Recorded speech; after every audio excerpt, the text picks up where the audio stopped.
Sa gitna ng kasiyahan ngayong holiday season, may paalala ang Department of Health para matiyak na malusog at ligtas pa rin nating ipinagdiriwang ang Kapaskuhan at sasalubungin ang bagong taon.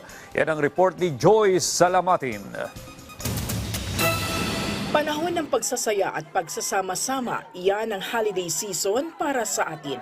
Party doon, party dito. At syempre, hindi mawawala ang pagsasalo-salo ng pamilya. Pero sa kabila ng kasiyahan na iyan na inaabangan kada taon, nagpaalala ang Department of Health sa ating mga kababayan na huwag pa rin kakalimutan ang kaligtasan at kalusugan.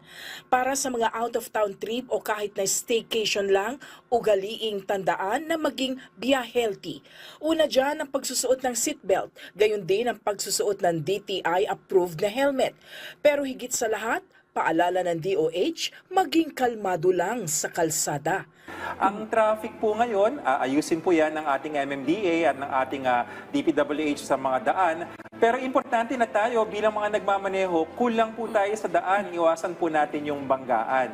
So yan po yung mga road traffic injuries ating iwasan. Dagdag pa ng DOH, planuhing mabuti ang mga biyahe ngayong Kapaskuhan para iwas stress sa daan. Huwag tayong kumbaga pabalik-balik dun sa mga tindahan or mall. Mas maganda kung isang biyahihan na lang at lahat ng kailangan bilhin ay puntahan na po. Magkaroon tayo ng mga listahan para hindi tayo nagmamadali at hindi tayo nasa stress. Siyempre, pagdating sa kainan, hindi naman spoiler dyan ang DOH dahil ayon sa kagawaran, maaari namang kumain ng masarap. Pero tandaan, hinay-hinay lang at tiyakin pa rin ang disiplina.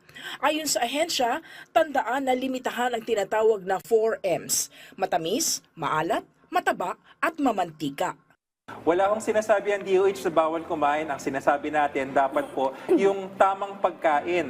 Umiwas tayo or bawas-bawasin yung mga pagkaing yung mga mataba, matamis at maalat. Pwedeng tumikim-tikim, huwag ng sobra-sobra. Paliwanag ng Health Department, kabilang kasi sa mga kadalasang health-related issues tuwing holiday season ay high blood at stroke dahil na rin sa hindi tamang pagkain. Sa isang upuan, huwag naman pong sunod-sunod yung mga plato. Dapat po sa pinggang Pinoy, 1/4 lamang ng ating pinggan yung nasa protina at taba. Ang mas marami, asekweng yung kalahati, ay doon sa gulay at prutas. Tapos yung ating carbohydrates, yung mga pansit. Kasama po yun, pansit, pasta, kanin. Dapat 1/4 lang po. Pagdating naman sa alak, ayon sa DOH, maiging iwasan na lang pero kung hindi talaga mapipigilan, may paalala ang kagawaran para hindi ito mauwi sa binge drinking o sobrang pag-inom sa maikling oras lamang.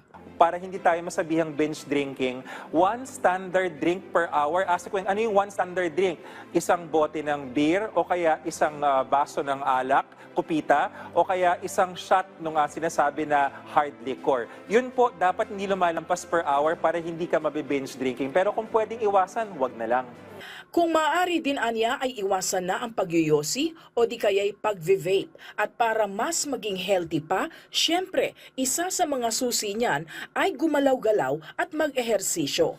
Ayon sa DOH, ang pwedeng gawin dyan ay ang pagsayaw ng TikTok challenges o trends o di naman kaya'y performances sa Christmas party.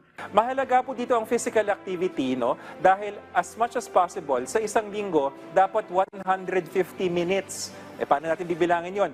Sa araw-araw, dapat meron tayong 30 minutes na tayo ay kumikilos na medyo yung tibok ng ating puso ay tumataas. Hindi naman kailangan na hinihingal tayo, pero dapat medyo may pawis kang mararamdaman ng konti. 30 minutes per day, 5 days per week. Kaya yung mga sumasayaw ng mga latest TikTok dance trends nila, maganda kong i-practice yan. Pati yung mga sasayaw para sa Christmas party, kasama na rin po yan sa physical activity. At para syempre, kumpleto ang ating bahagi ng katawan sa Pasko at pagsalubong sa bagong taon, hinimok din ng DOH ang ating mga kababayan na umiwas na gumamit ng paputok.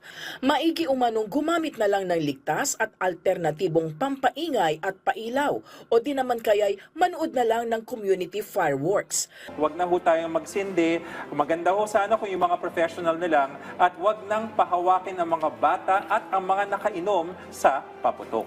Sa nalalapit na pagtatapos ng isa na namang bagong taon, mahalagang maipagdiwang natin kasama ng ating mga mahal sa buhay ang ating mga napagtagumpayan sa loob ng ilang buwan. Pero huwag kakalimutan, mahalagang magsimula tayo ng panibagong taon ng kumpleto at maayos ang kalusugan.